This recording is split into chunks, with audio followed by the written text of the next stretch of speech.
He was just digging in the ground, replacing old posts on the farm. But under one of them, he found something that brought the FBI to the site within 24 hours. See how a routine job turned into an investigation that changed the fate of one man and an entire county. Subscribe and write in the comments which city you are watching from. The sun over western Texas was a merciless eye that never blinked. It bleached the earth until the color of the soil matched the dust that hung in the air, turning the world into a landscape of gold and rust. On the outskirts of Dawson County, where the land stretched so wide that fences looked like thin scars across a sleeping animal's hide, Ray Jenkins was working alone. The wind pushed against him like a tired breath from the desert, carrying with it the smell of dry grass, diesel, and the faint rot of long-dead roots. He was used to the silence here.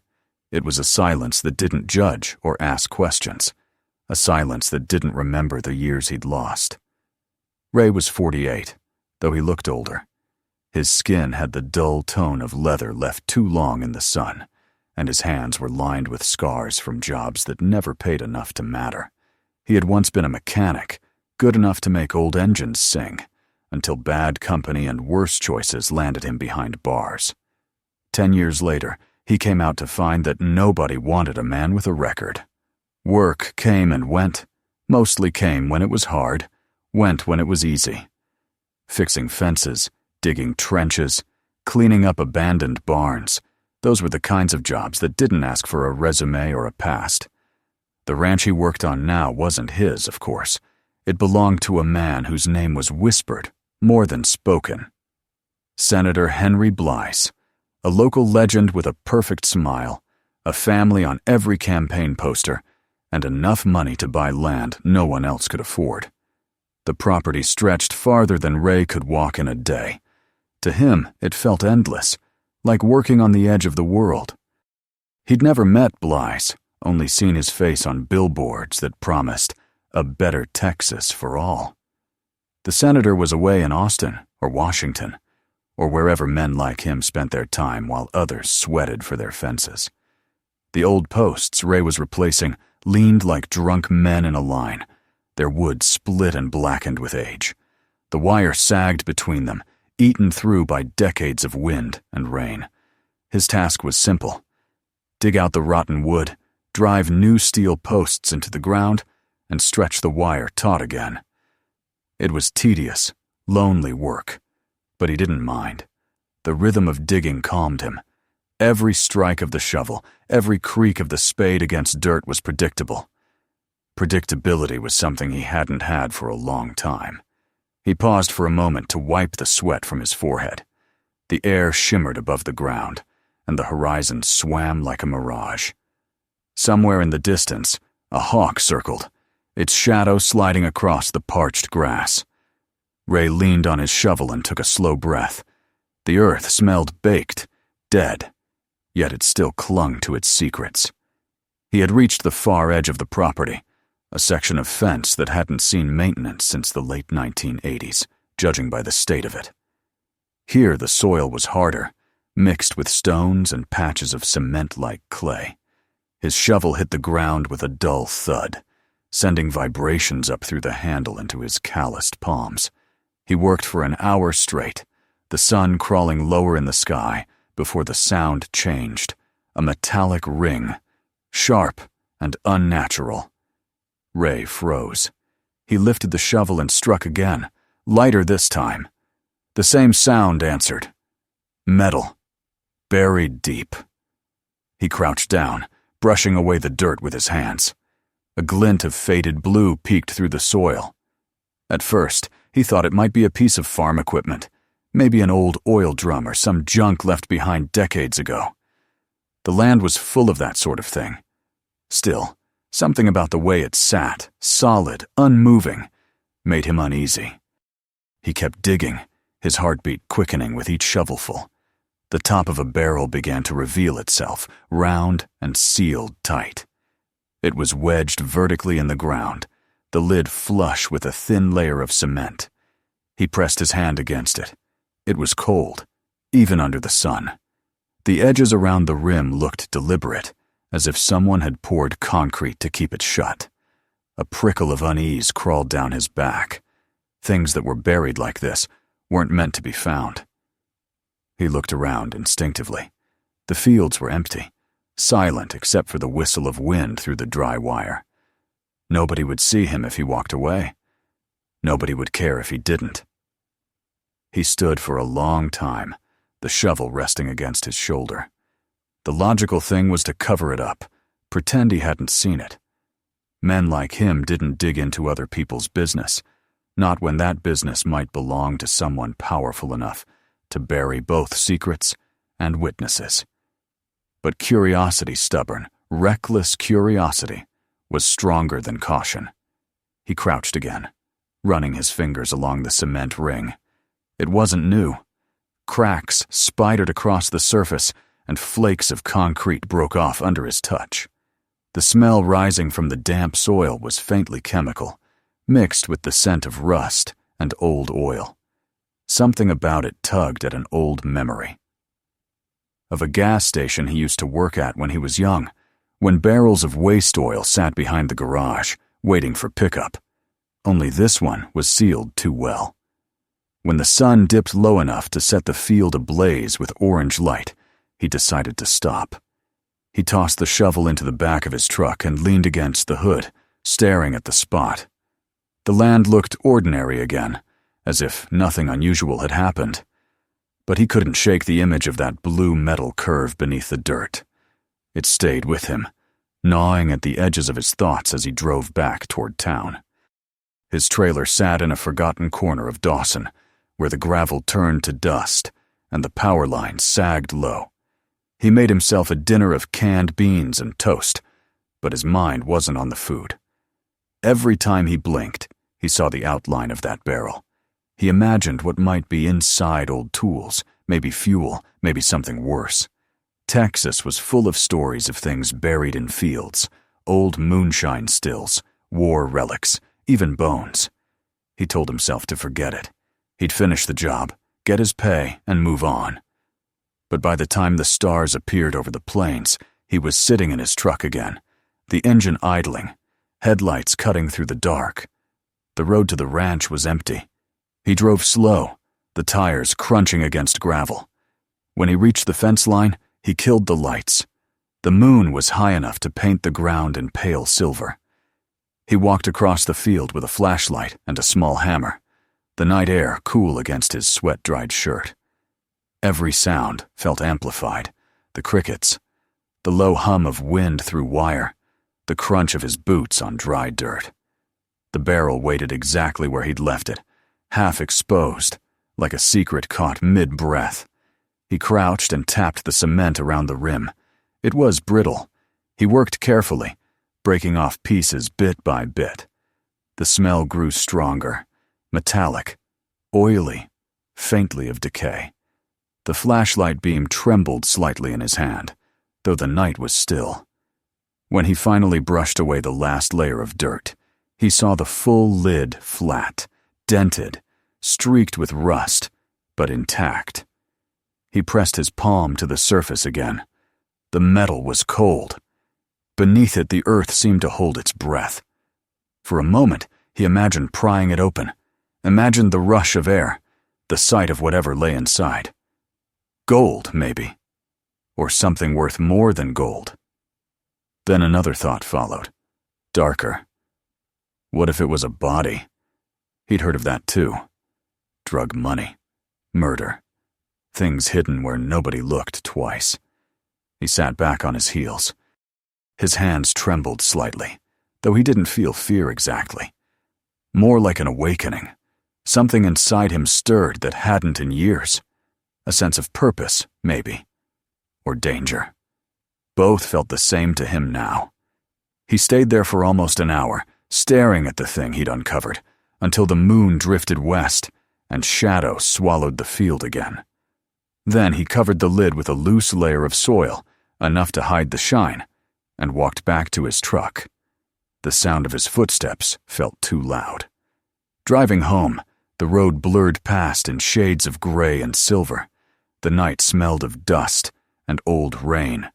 He didn't realize he was gripping the steering wheel so tightly that his knuckles turned white. By the time he reached the trailer, dawn was starting to bleed into the horizon. He sat behind the wheel long after the engine went quiet. Sleep wouldn't come. He knew that. When the first rays of light crept across the sky, he stood, grabbed his keys, and looked back toward the east, where the senator's land stretched beyond sight.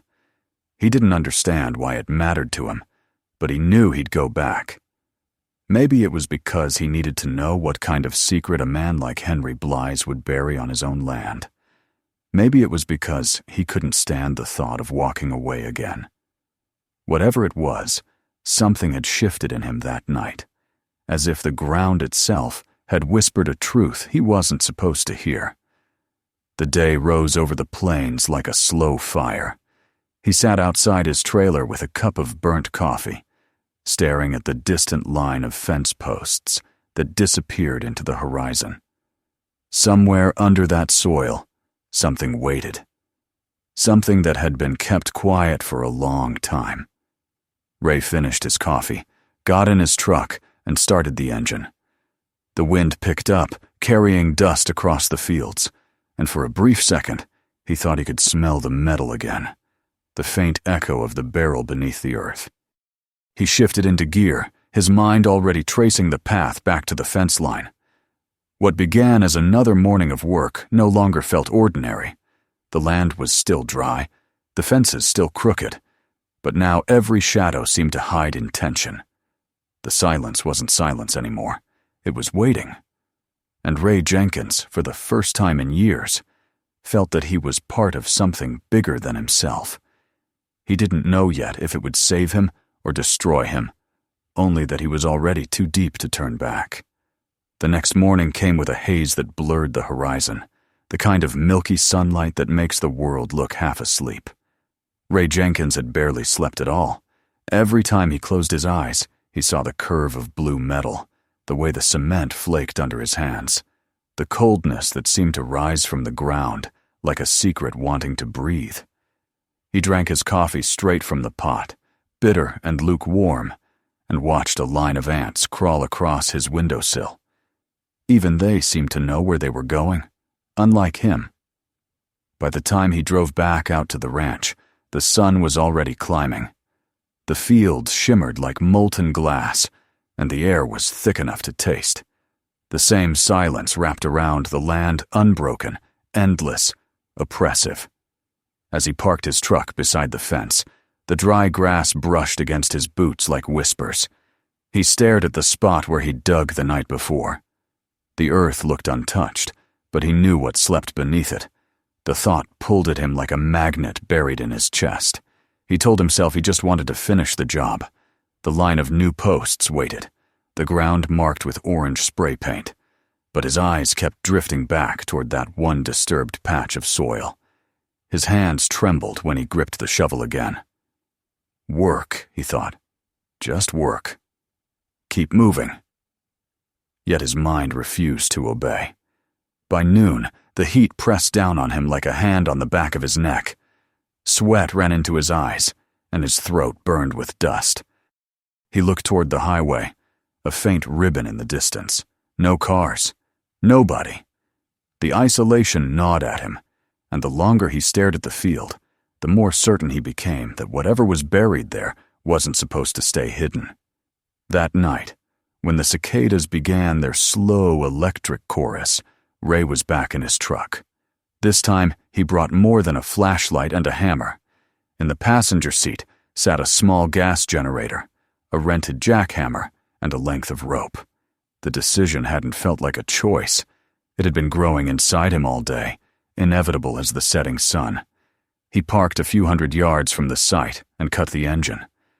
The world was nothing but dark outlines now, the silhouettes of mesquite trees, the faint silver of the fence stretching into infinity. He carried the tools one by one, the generator thudding softly against his leg. The night smelled of earth and heat, and something metallic that made his stomach tighten. He started the generator, and the sound broke the stillness like a confession. Dust rose around his boots as the jackhammer bit into the cement. Every strike sent a shiver through his arms, the vibration crawling up his bones. Bits of concrete flew like sparks. The work was brutal, but he didn't stop. It was as though the years he'd lost were trapped in that cement, and breaking it open might somehow release him, too. When the final crust gave way, he shut off the generator. The sudden silence roared in his ears. The beam of his flashlight trembled across the lid of the barrel. The paint was almost gone, eaten by time, but the metal underneath was sound. He brushed away the dust and pried at the rim with a crowbar until a soft pop broke the air. A faint hiss followed, and a wave of cold, stale air drifted up from inside. He froze. His heart slammed against his ribs. The smell that followed was thick old oil, paper, and something that reminded him of rubber gloves and ink. Carefully, he lifted the lid. Inside, rows of tightly wrapped bundles filled the barrel to the top. Each one was sealed in plastic, the corners sharp and deliberate. He reached in, peeled the edge of one packet open with a pocket knife, and saw the flash of green. Bills, hundreds, maybe thousands. Bound by rubber bands, so brittle they snapped when he touched them. He pulled one out and stared at the small printed faces that stared back at him. The air seemed to tilt. Ray knelt beside the barrel, the flashlight still clutched in his shaking hand. His mind fought to calculate what he was seeing, but the numbers didn't make sense. He opened another bundle, then another. Every one of them was packed with cash-old bills, some crisp, others mottled by moisture. He ran his thumb along the edges. The texture was unmistakable. It wasn't fake. It wasn't possible. He felt dizzy. The air around him pressed close, and the sound of his own heartbeat filled his head. Money. Real money. More than he'd ever seen. More than he could imagine earning in 100 lifetimes of digging holes and replacing fence posts. But behind the astonishment came fear, heavy and immediate. Nobody buried this much money for an honest reason. He backed away a step, then stopped. His boots sank into the dry soil. What if someone saw? What if someone came looking? He swept the light around the field, nothing but grass and shadows. The highway was empty, yet he couldn't shake the feeling that he was being watched, that the very stars above were holding their breath. He took one more bundle, smaller than the rest, and shoved it into his jacket. His fingers trembled. Proof, he told himself. Just proof. He'd figure out what to do with it later. Then, forcing his body to move, he replaced the lid, scattered dirt over the top, and dragged the old concrete chunks back into place. By the time he finished, sweat had soaked through his shirt, and his arms felt like iron. When he climbed back into the truck, he could hardly breathe. The engine coughed to life, and the headlights carved a narrow path through the dark. He drove without thinking, his mind spinning through half-formed plans and fears. Call the police? Impossible. They'd take one look at his record and assume the worst. Tell the landowner? Not a chance. Henry Blythe wasn't the kind of man who built his fences for charity. Back in his trailer, Ray laid the bundle on the table and stared at it. He peeled the plastic away carefully. The bills smelled faintly of mildew and time, but they were real. Each stamped with the old Federal Reserve seal, each serial number crisp. He flipped through them, page after page, until the stack felt like a brick in his hands. Maybe $100,000. Maybe more. He sat for a long time, the clock ticking in the background. The world outside was quiet except for the low buzz of distant power lines. He thought about walking away, about throwing the money into the nearest river and pretending the night had never happened. But he couldn't. The thought of leaving it buried there, on the property of a man who'd never known hunger or fear, filled him with something close to anger. The next morning, he woke to the sound of a truck passing on the highway. For a moment, he thought it had stopped outside. He froze, listening. Nothing. Just wind. He pulled on his boots and went outside. The world looked normal again. The same empty road, the same dull sky. But a line had been crossed, and he felt it deep in his bones.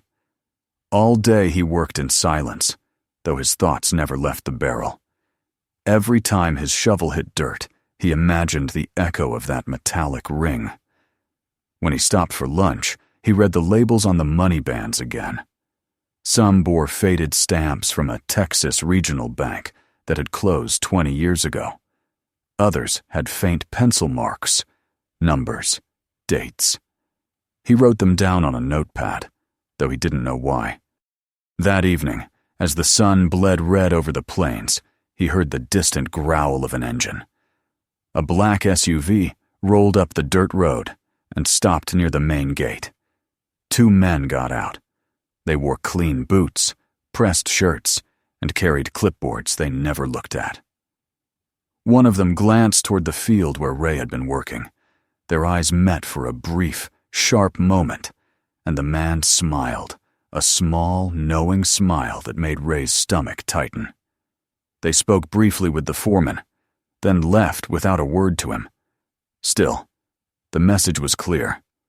Someone knew. Someone was already looking. That night, Ray checked the locks on his trailer twice. He hid the bundle under a loose board beneath his bed, next to an old metal box that once held his parole papers. He didn't sleep. Every creak in the wall sounded like a footstep outside. Around midnight, he saw headlights sweep across his window, pause, then vanish down the road. The following morning, he found footprints in the dust near his truck. Large, deliberate.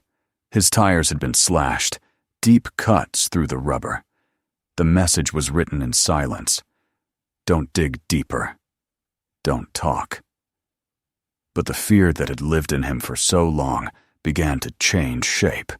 It became defiance.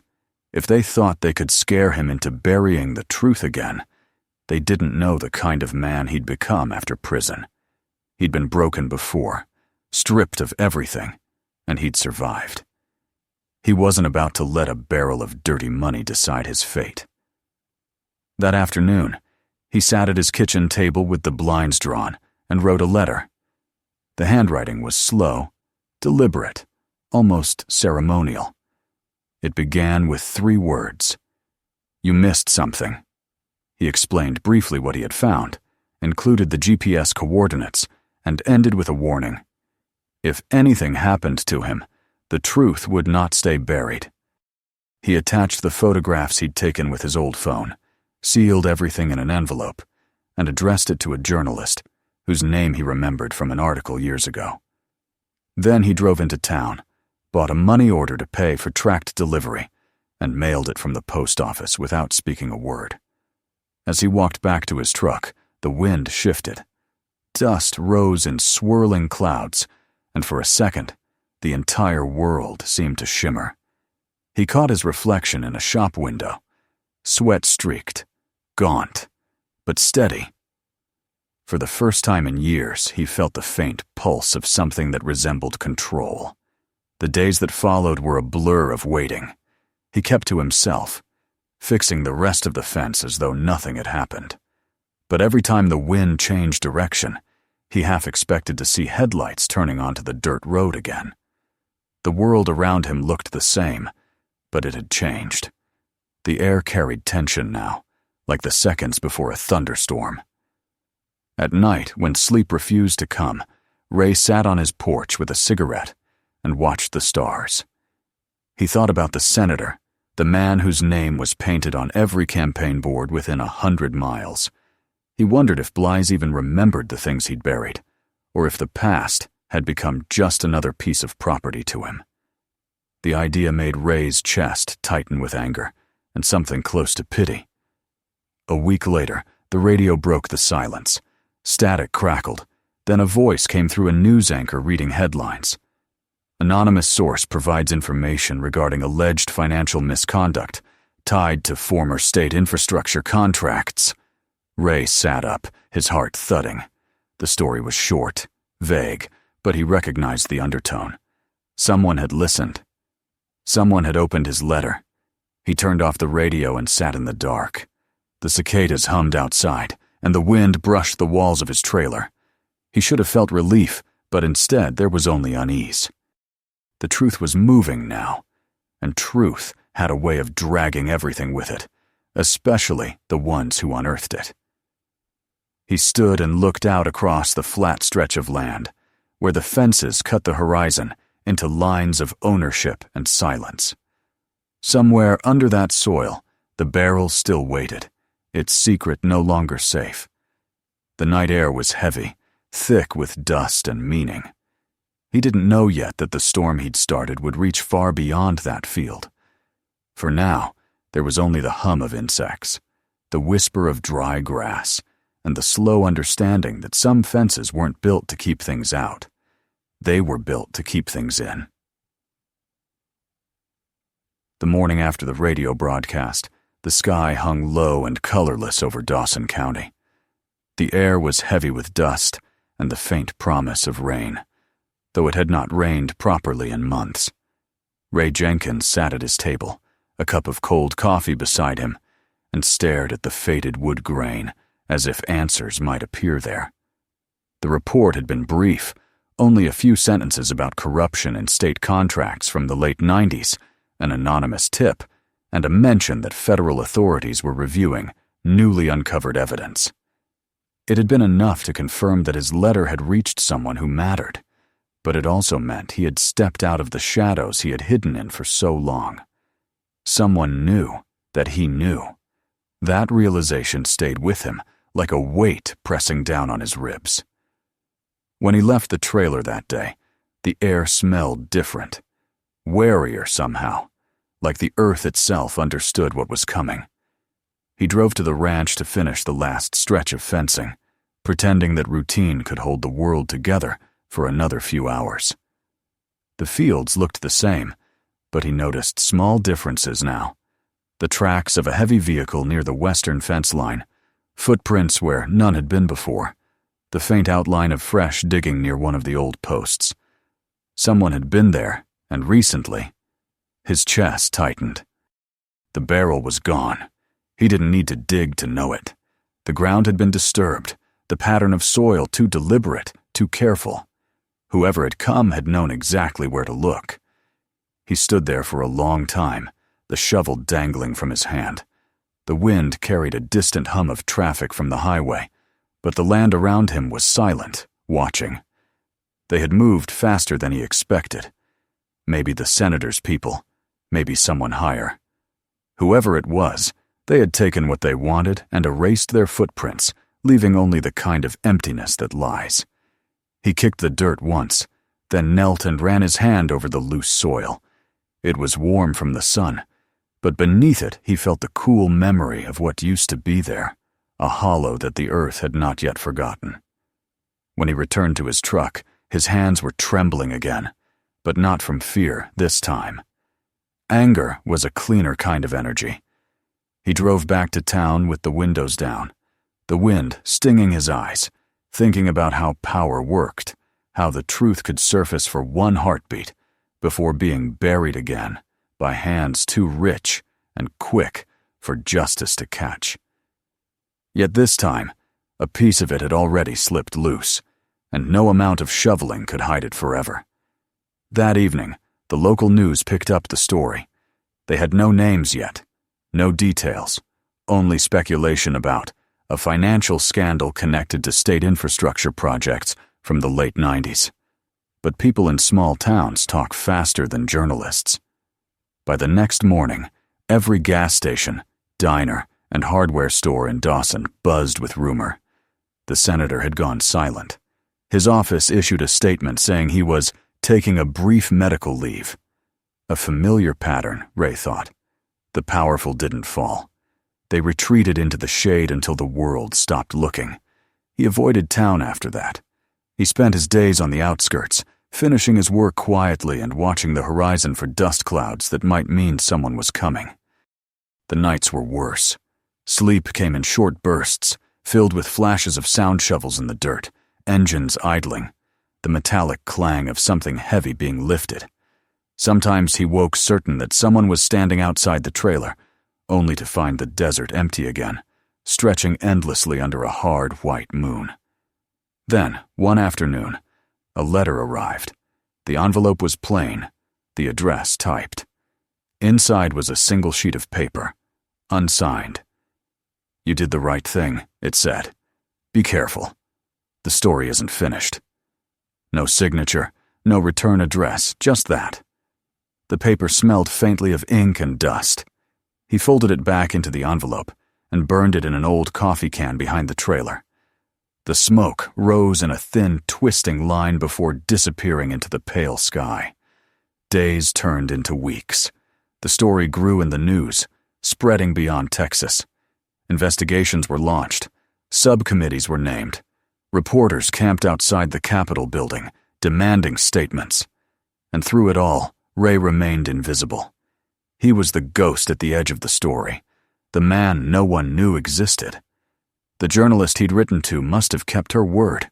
She hadn't revealed her source.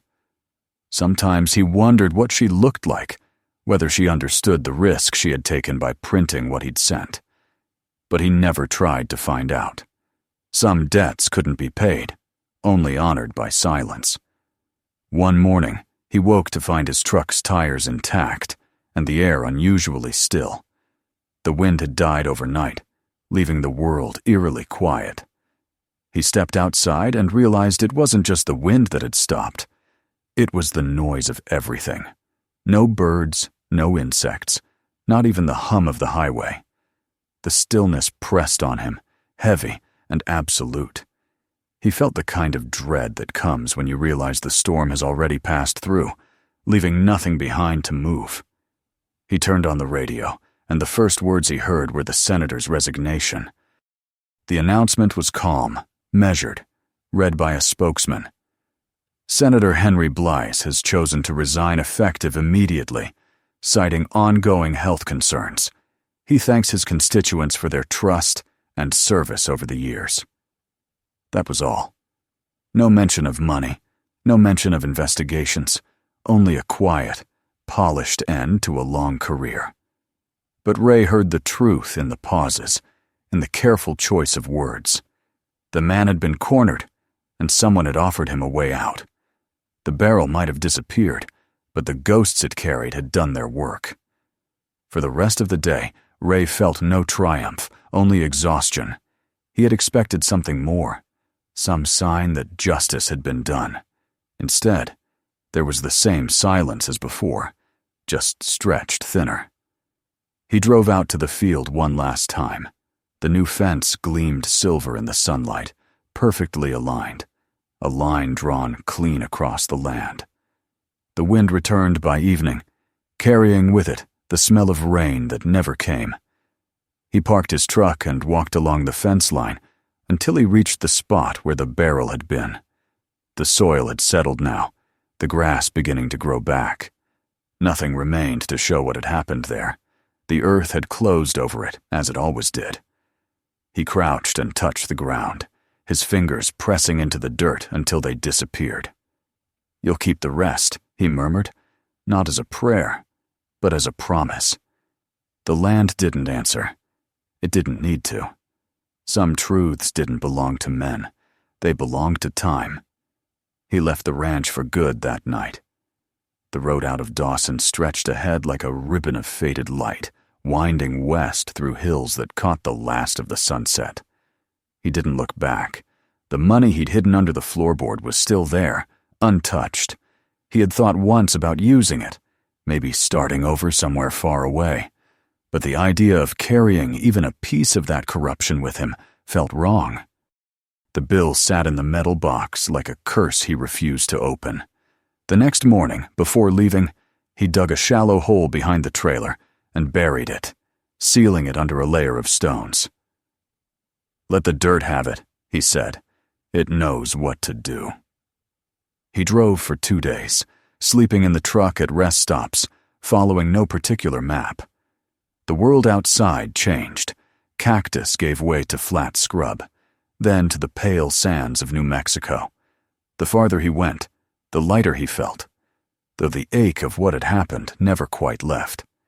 Sometimes, when he stopped for gas, he caught his reflection in the window and barely recognized himself. The man staring back looked quieter, older, but there was something else in his eyes, a steadiness he hadn't known before. He found work in a small town outside Flagstaff, fixing fences and machinery for a construction outfit that didn't ask questions. The foreman was a heavy-set man with bad knees and a good sense of fairness. He paid on time, said little, and left Ray alone. For months, that was enough. The desert there was different red earth and cliffs that glowed at dusk, but it held the same kind of silence. He rented a small trailer on the edge of town, close enough to the hills that he could walk out and forget the world whenever he needed to. In the evenings, he would sit outside with a can of beer and watch the sky turn from copper to black. The stars here were brighter, unclouded by dust. He sometimes thought about the senator, about how men like him never really lost. They just disappeared behind the noise of their own money, waiting for memory to fade. But then he would remember the broadcast, the resignation, the flicker of outrage in the public voice. Maybe it wasn't enough, but it was something. Sometimes, something had to be enough. Months later, he got a letter in the mail, postmarked from Houston. Inside was a clipping from a newspaper article. It told the story of how an anonymous whistleblower's evidence had led to the reopening of several unsolved financial cases, linking public funds to private accounts hidden overseas. One paragraph mentioned that investigators were unable to recover a significant portion of the assets, which had likely been moved or destroyed before authorities arrived. He read it twice, then folded it carefully and put it away. The money was gone, but the truth had left a trace. That was all it needed to do. By the time the first winter storm rolled through Arizona, Ray had saved enough to buy a small piece of land, a narrow strip near a dry riverbed where mesquite trees grew wild. He built a simple cabin there, 2 rooms and a porch that faced west. It wasn't much, but it was his. On the first morning after he moved in, he stood outside with a mug of coffee and watched the sunlight break across the ridge. The ground smelled of rain and dust, and the air was clear enough to taste. For the first time in years, he felt no need to run. He spent the next few weeks building a new fence along his property line. The posts were straight and strong, the wire tight, the corners braced properly. It was quiet work, the kind he'd come to trust. When the last post was set, he stood back and looked at the stretch of wire gleaming under the sun. He thought about all the fences he'd built in his life, those that kept him in, those that kept others out, and the invisible ones that divided truth from silence. This one, at least, was honest. Sometimes at night, he would sit on the porch and listen to the wind moving through the grass, carrying the distant sound of freight trains. He knew he could never completely bury the past, but he could build over it, one steady line at a time. The world didn't forgive easily, but it allowed for endurance. That, he realized, was its own kind of grace. He kept the old photograph of the barrel locked away in a drawer, creased and fading. He never showed it to anyone. It wasn't proof anymore. It was a reminder of what it had cost him to stop running from himself. Some truths, he knew now, didn't need to be shouted. They only needed to exist quietly, like roots under dry soil, patient and alive. As the seasons changed, the land around him turned gold, then brittle with frost. One evening, standing at the fence he'd built, Ray looked out over the fields and saw a dust storm rolling across the horizon. The sky burned red at its edges. He didn't move. The wind hit him a few minutes later, carrying with it the scent of distant rain and old earth. He closed his eyes and let it pass over him. When it was gone, the silence returned, deep, unbroken, and alive. He smiled faintly, his hands resting on the wire. The world was wide again, and for the first time in a long time, it felt like it belonged to him. If you liked this story, don't forget to subscribe for more. Watch the next video, check out the others on the channel, and share this one with someone who loves true stories.